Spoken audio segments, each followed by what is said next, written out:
Another courtroom, another defendant with a long history before the judge.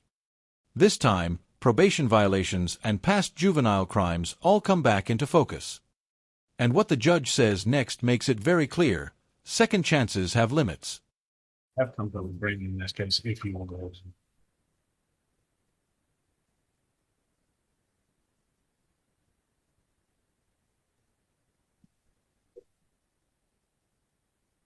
What's the agree? What have y'all?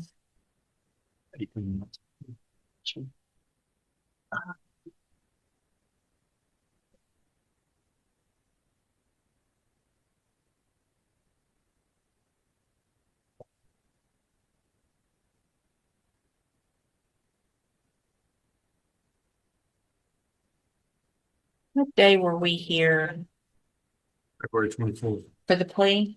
Yes.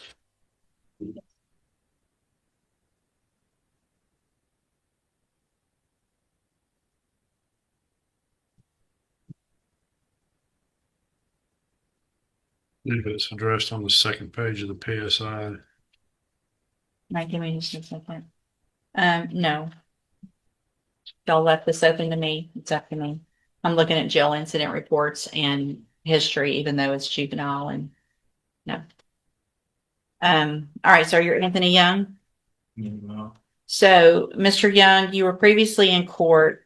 You entered pleas of true in a motion to revoke your probation. You're on probation for theft of a firearm, which is a state jail felony. And I was just looking at the old PSI and it had F2 beside it, but we're all state jail felony. Yeah.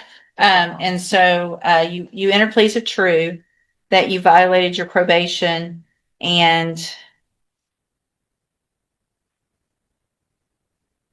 you were sent to, okay, I just want to kind of go through. I've received an updated pre-sentence report. Has everyone had an opportunity to review that? Yes, sir. Any additions or corrections to that report? No, sir. Nothing. And then I've also received, and we've been talking about these throughout his court appearances, some updated jail incident reports. Have you both had an opportunity to review those as well? Yes, sir. Yes, sir. And so this is this was an unagreed plea. There was no agreement when we were here before. And so I also took a look at and was able to review again that underlying offense pre-sentence report as well. If anybody has any questions, you're welcome to look at mine if you don't have your copy of that. And so, Mr. Young, it sounds like you guys talked at least today about an agreement for an 18-month term in the state jail, but I don't, based on what I've seen in this pre-sentence report update, the old pre-sentence report, and the incidents that have happened since we were in court last time, I'm not going to go along with any agreement. He pled unagreed. It's going to be up to me. I'll let y'all make argument. Mr. Lewis. Well, Judge, this was a situation, of course, he was previously on probation where he was participating in a cognitive tract of ISF when the initial incident occurred, and which I believe was maybe less than a week before he was to complete the program, and he was sent back. Since then, I've been in constant contact with his parents, his mother and father, who I think he was already there. This incident happened at ISF. ISF, yeah. Yeah. And he was sent back from ISF like a less than a week before he completed 2 days before he was supposed to. Right. completed. But since then, I've been in contact with his parents, Judge, and they are very supportive of him in any way. As far as him going forward in the future, I did talk with him, so he understands that probation, of course, will not be probably the best situation for him. That's why we came to the agreement that we approached you about on the 18 months.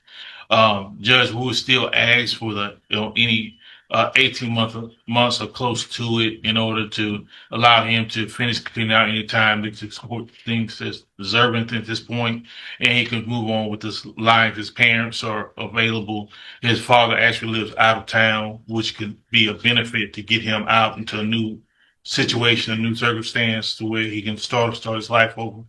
So that's kind of where we are at this point, Judge. Ultimately, I know that decision rests with you. Mr. Smith, anything else? I don't think I need to argue, Judge. There were 17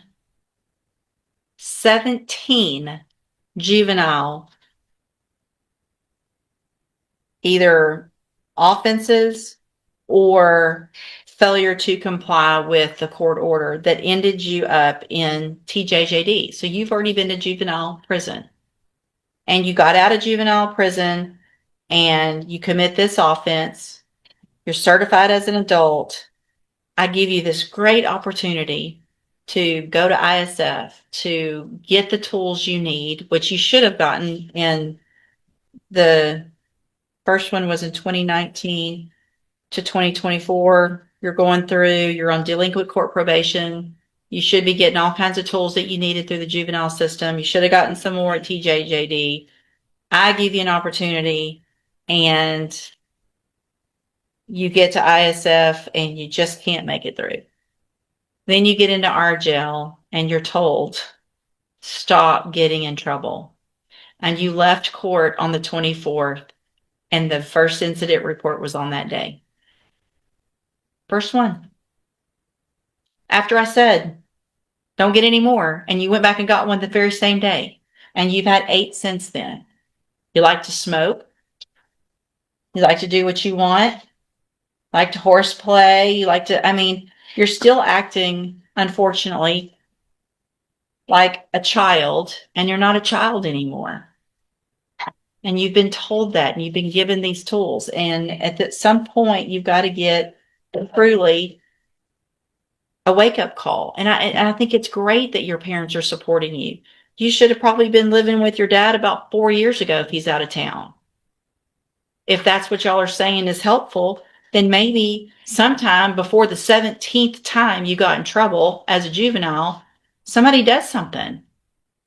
And that didn't happen. You just kept doing it. So if they're there to help you, you're sure not taking advantage of it.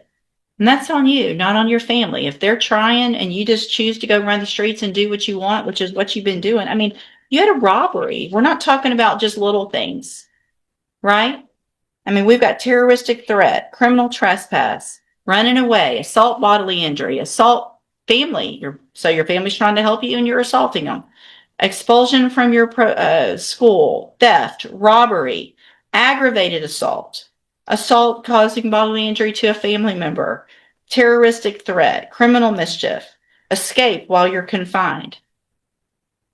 That's crazy that all happened while you were juvenile. And honestly, that the most I can do today is 2 years. Somebody needs to protect, looks like a whole lot of people from you. And that's the only thing I feel like I can do today. So I'm going to find that you entered your pleas of true, freely, and voluntarily. Find those counts true again, find sufficient evidence to find you guilty, and at this time find you guilty of the state jail felony offense of theft of a firearm. Sentence you to a term of 2 years in the state jail prison. You will receive credit on that sentence for any time that you've been in custody that the law gives you the right to receive. You're going to be handed a trial court certification that shows this was not an agreement. You have some limited rights to appeal. You can talk to Mr. Lewis about that. I'm also going to hand you a trial court a written admonishment that explains that because of the judgment entered against you, you're ineligible under Texas law to possess a firearm or ammunition. Possession of a firearm or ammunition could lead to charges against you, another felony. If you have questions about the laws that make you ineligible to possess a firearm or ammunition or about how long that lasts, you can talk with Mr. Lewis. And so what you do with this time, Mr. Young, is going to be up to you. It's not a lot of time. You're going to be out, you're going to be real young, and then it's going to be up to you whether or not you want to change your life or not and get the help that your family's saying that they'll give you. But if you choose not to, then it's just going to get worse and worse and worse. And you're going to spend the rest of your life in prison if you keep doing what you're doing. Does that make sense? I need you to sign this and you'll get a copy of it. And Mr. Lewis, y'all get the bottom 2 copies. Okay, so back on the record with Mr. Mark Garcia, 25 PCCR 0120. What's going on? What's the announcement? Judge, I got a new offer from the state. I talked to Mr. Garcia about it. He did want me to look into some of the things with his prior convictions. Okay. He had questions about some of those. I believe just thinking offhand, I think what the confusion is, I just need a few days to speak with him This isn't the first time in front of the court for this defendant. Juvenile prison, rehabilitation programs, and probation, all already tried.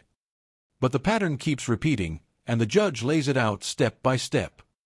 At this point, it's no longer about warnings, it's about history and consequences. And get him to understand what's going on.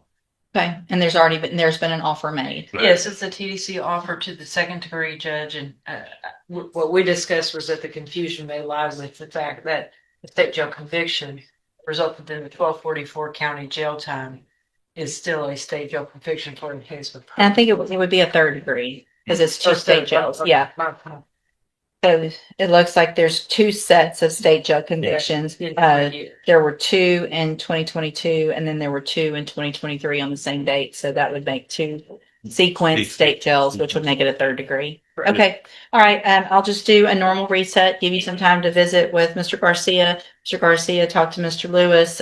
He's obviously aware of what the law is, and he'll look at those judgments that the state has, and we'll get an announcement at the next court date. All right. Thank you. Good afternoon. Are you Devontae Savoy? Yes, ma'am. And this is cause number 23 DCCR 2038. Mr. Savoy is on probation for tampering or fabricating physical evidence with intent to impair. There's a motion filed. What is the announcement? Judge, and I've spoken to Savoy, and at this time he'll be entering pleas to the motion. Okay, so there's no agreement. No agreement, Judge. That pulled up. I believe we had an agreement of sorts. Well, Judge, I'll say that the issue is, of course, it's instead of talking with the state, we definitely want to get an updated PSI for Mr. Savoy for making any determination whether the options may be out there on him, but to the actual violations, he's more than willing to enter his pleas to those. Okay. But y'all don't have an agreement with regard to punishment. That's correct, Your Honor. And I spoke with Ms. Lopez, his probation officer, and we all thought that an updated PSI might be very helpful with that. Okay. And then just as a clerical matter, Your Honor, I noted that number 6 violation, alleged number 6 is arrearage. Number 15 is an updated amount of arrearage, and so the state will abandon number 6. Thank you. For number 15. So I just did a prior version thing. It showed that there were two first amended motions. One's an order and one's the actual motion. And so now there's a prior version of an order too. So just in case y'all look and see that. Okay. So Mr. Savoy, the best you can, raise your right hand, please. Do you swear or affirm the testimony you're going to give in this hearing will be the truth, the whole truth, and nothing but the truth? Yes, ma'am. All right. You can put your hand down. Thank you. And will he waive the formal reading of that motion? He does, Judge. So, Mr. Savoy, in cause number 23, DCCR 2038, have a first amended motion to revoke your unadjudicated probation. Shows that you were placed on probation June 30th of 2025 for the offense of tampering or fabricating physical evidence with intent to impair, a third-degree felony, and that was a 4-year deferred probation. Is that correct? Yes, ma'am. This motion alleges that you violated your probation. Count 1 alleges that you failed to report to the probation office as required August 8th, October 6th, October 31st, and November 14th of 2025. And is that true or not true? Yes, ma'am. True or not true? True. Thank you. Count 2 alleges that you failed to work faithfully at suitable employment and provide verification of that. Is that true or not true? True. Count 3 alleges that you failed to provide verification of performing the community service hours as required. Is that true or not true? True. Count 4 alleges that you failed to provide verification of participating in and complying with all of the rules and guidelines of the Mental Health Initiative caseload. Is that true or not true? Count 5 alleges that you failed to participate in the education program for your GED. Is that true or not true? Yes. And then the state abandoned count 6. Count 7 alleges that you failed to have the drug patch on as directed. Is that true or not true? Yeah. Count 8 alleges that you failed to enroll in services at the Spindletop ATAR program. Is that true or not true? True. Count 9 alleges that you committed the new offense of failure to ID on February 26th of 2026. Is that true or not true? True. Count 10 alleges that you committed the new offense of theft of property February 26th of 2026. Is that true or not true? True. Count 11 alleges that you failed to avoid persons or places of disreputable or harmful character, specifically association with any person previously convicted of a crime or at the presence where a crime was being committed. Is that true or not true? True. Count 12 alleges that you failed to report October 1st of 2025. Is that true or not true? True. Count 13 alleges that you failed to immediately report to your probation officer your change in contact information. Is that true or not true? True. Count 14 alleges that you were at a location other than your residence at approximately 9:21 p.m. February 26th of 2026. Is that true or not true? True. And then finally, count 15 alleges that you're behind in your court-assessed fees as of March 3rd of 2026 in the amount of $1,220. Is that true or not true? True.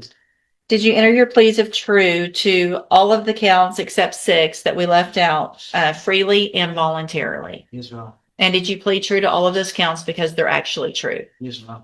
All right, then, and this time I'm going to find that you entered your pleas of true to counts 1 through 5 and 7 through 15 freely and voluntarily. Find those counts true. Find sufficient evidence to revoke your probation and find you guilty, but I'm not going to do that today. I'm going to reset your case for sentencing, ask the probation department to do an updated report that'll give me more information about what's been going on, and then we'll see where we are at that hearing. If there's some agreement, great. If there's not, then it'll be up to me what to do with your probation. Okay? Yes, ma'am. All right, you can go back with the bail. Yes, ma'am. I would add one of the ones that he pled true to where it seemed like it was doubling up on the failing to report. Yeah, did I? That was an update to state that he had been gone since that date. I had Gotcha. not I seen just him didn't. since that Yes, date. ma'am. So that's not necessarily an additional violation. That's just an updated violation, much like the Since, and it says since in there. I Thank just you. wanted to make that clear. Thank you, ma'am. Yep. All right. We, hold on. We added one on. Oh, yes, I'll be here, Judge, when you have. All right, I'll take care of that in just a minute. Thank you. Good morning, ma'am. You're Carolyn Whitaker. Morning, Ms. Good Moran. morning. And Ms. Whitaker's cases are set for trial to begin with jury selection next week. And what is the announcement? State is ready, Your Honor. Defense is ready, Your Honor. There's just a few preliminary things I would like to take up with the state, with the court.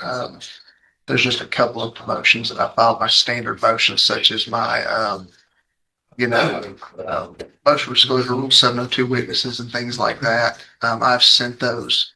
I believe I filed those over a year ago. Those are some preliminary things I would like to address. And I don't believe there's any issue, but other than that, I mean, we're ready. Okay, so what I'll do, I've got jail docket this afternoon. And as soon as I'm finished with that, I will number the cases. If this turns out to be the number one case, then we can set a time to take care of those before jury selection. Thank you. And if you'll just go through all of those, make sure if there's anything that hasn't been taken care of, just because I know you got on the case after probably those were filed. So I will say that I did work with your assistant last week. Yes. On Friday. Yes. To go through all of the discovery Yes. and make certain that you have everything that Yes. we have. And Judge, we bait stamped all of our discoveries, sent it to the state to make sure that everything I had, I sent over had my bait stamps on it. And I believe we've corresponded. I think we did, or we sent a list of everything we had, or maybe it was different, but I know that we've corresponded between the state, Okay. everybody, what I You have what everything. y'all have. okay. And just for the record, these motions I filed are my standard pretrial stuff. Nothing crazy, no suppressions or anything at this point. If there's anything that you think is kind of a standout that Ms. French needs to look at, let her know that. Otherwise, if it's number one, we'll take care of it at the appropriate time. Any other negotiations with regard to any agreements or anything like that? Your Honor, Yes. we've not been offer a while back when Mr. Hoffpower was on the case. That offer was protected. I've got my week blocked off for next week. Okay. All right. Then it will be numbered. Again, it'll be the end of the day today, probably first thing tomorrow morning, potentially, because we're doing. The court reviews every violation, every opportunity, and every failure to comply. And finally, sentencing reflects the full record, not just one mistake. In the end, the judge makes one thing clear: accountability cannot be delayed forever.